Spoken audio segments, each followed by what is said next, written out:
When the first Crysis came around, it was known more as a technical showcase, stunning players with its graphics and testing them to build PCs that could run the game at its best.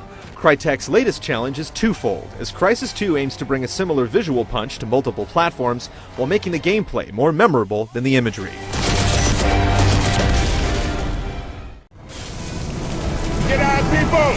Back up! Abandon ship! Repeat, abandon ship! Catastrophic hull breach! Leaving behind the sunny tropics, Crysis 2 puts you in New York as the city suffers from a violent epidemic and an alien invasion. You play as a Marine named Alcatraz, rescued from a surprise attack by Prophet, who appears to be the last surviving nanosuit soldier. Prophet gives you his suit, which results in some instances of mistaken identity, and tasks you with tracking down a scientist named Gould. Get the hell off me, Listen up, Marines. Time to go get this Dr. Gould. Get your asses forward. Get scuba gear on. As you progress, you'll learn more about the epidemic, the squid-like aliens known as the Ceph, and the suit itself. While there are references to the first game, you never get a full picture of what's happened in between the two installments. There's little to attach you to the lead characters, and throughout the campaign it feels like you're simply trading one voice barking orders at you for another. However, the impact of the game's cataclysmic premise hits home as you witness the desperation of infected civilians. That's my wife in there, you bastard! You let me in! You let me in with her!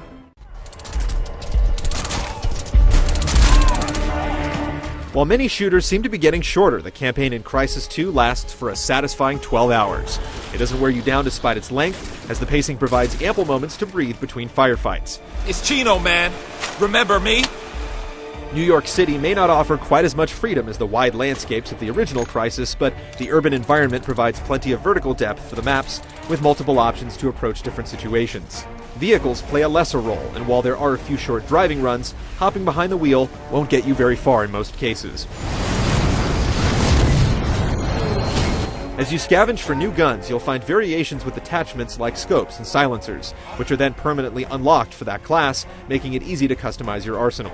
There are some fun fantasy weapons too, including the K-Volt submachine gun that fires bolts of electricity, the Swarm multi-rocket launcher, and the Mike, which blasts out microwaves to cook the squids right in their suits.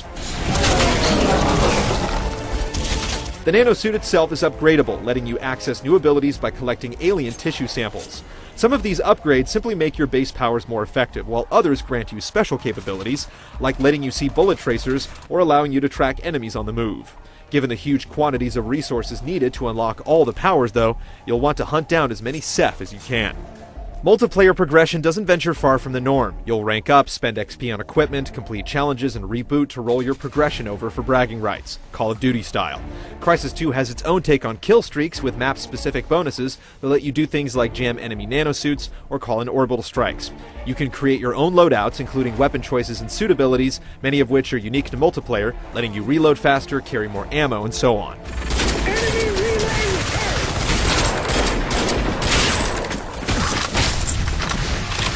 Crysis 2's multiplayer centers on variations of Capture the Flag and King of the Hill.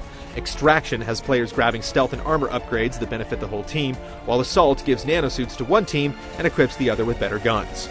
The open vertical maps provide lots of options and make it hard to predict where other players will come from, and this level of unpredictability makes the crash site mode particularly enjoyable, with teams scrambling to control pods dropped from alien gunships.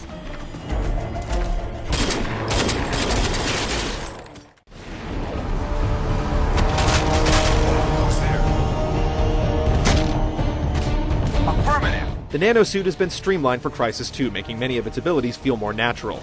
Speed kicks in automatically when you sprint, and similarly, power activates when you hold the jump or melee buttons. Meanwhile, armor and stealth abilities are right at your fingertips. Suit's amazing bioelectric. Father runs around town in that thing, he's just red in the body.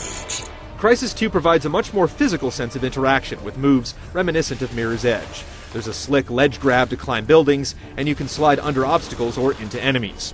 You can throw objects at opponents, grab and choke an enemy, or kick a car to crush someone taking cover on the other side. It's fun to experiment, and if you can master the timing, an unlockable air stomp even lets you crash down on enemies from above. Stealth plays a big role in the game as well, and the energy your cloaking ability uses is relative to the amount of strain you put on it. The faster you move, the faster you'll consume energy, and firing while cloaked can empty your power and expose you completely, making it essential to quickly cloak and decloak if you want to snipe undetected. You can also sneak up on enemies and execute stealth kills while cloaked, just be sure no one's watching. The last important bit in your arsenal is the tactical visor, which lets you survey an area to highlight weapons, ammo, and enemies, painting targets to keep an eye on them in the normal view. The visor also highlights strategic options in yellow, showing you where you can flank or climb, and whenever such options are available, the nanosuit alerts you so you don't neglect this valuable tactical tool. Making use of these techniques is critical in Crysis 2, as the AI relentlessly tracks and surrounds you. Like in the first game, getting sloppy in a situation can result in soldiers firing flares to call in backup, and agile alien soldiers prefer to surprise you from above or behind. Some of your later opponents also have devices that can see you while cloaked or drain your nanosuit's power. There are also rare, unfortunate moments where the AI can get a little buggy, resulting in enemies that get stuck in the environment or run around in circles.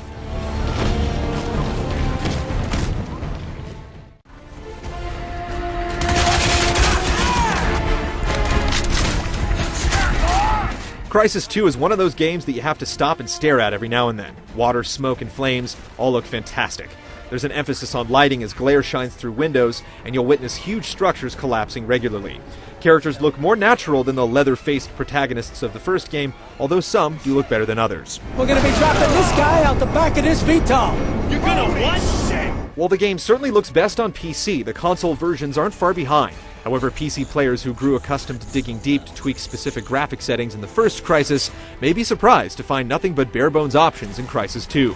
The game's drama is cemented by a strong soundtrack, which can be enjoyed at your leisure as you unlock songs after each level.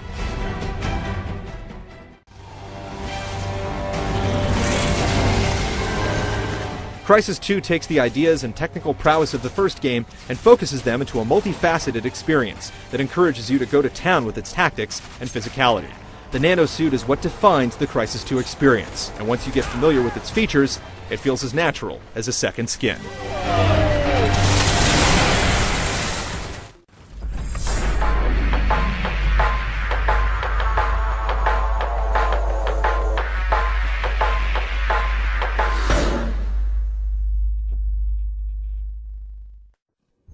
Achieved with CryEngine 3.